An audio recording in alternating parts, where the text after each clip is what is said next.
దైవ మర్మములు.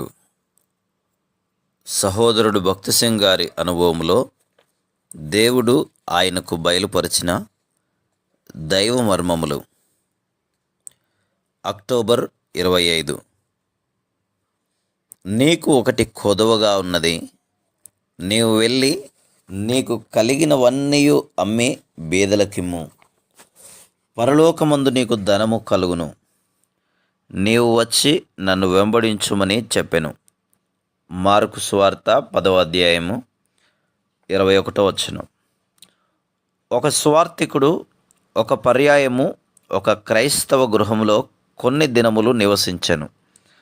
ఆ స్థలమును వీడిపోవునప్పుడు ఈ విధంగా ప్రార్థించెను: ఓ దేవా, ఈ ఇంటి వారు బాగుగా నన్ను పరామర్శించిరి. వీరికి కావలసిన వర్తమానము నిమ్ము, అనగా నీకొకటి కొదవగా ఉన్నదని వారితో పంచుకొనుమని ప్రభు చెప్పెను. తానెంతగా ప్రార్థించినను ప్రభు అదే వర్తమానమునిచ్చెను. వారు తనను చక్కగా పరామర్శించినందువలన ఈ వాక్య భాగము ద్వారా వారిని హెచ్చరించుటకు వెనుకాడెను. కనుక నీకు ఒకటి కొదవగా ఉన్నది అని ఒక కాగితంపై రాసి ఒక కిటికీకి అంటించెను.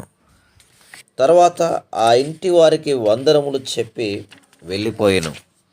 ఆ ఇంటి యజమానురాలు కొంతసేపు అయిన తర్వాత గదిలోనికి వెళ్ళగా ఆ కాగితం మీద రాసిన మాటలు కనబడెను.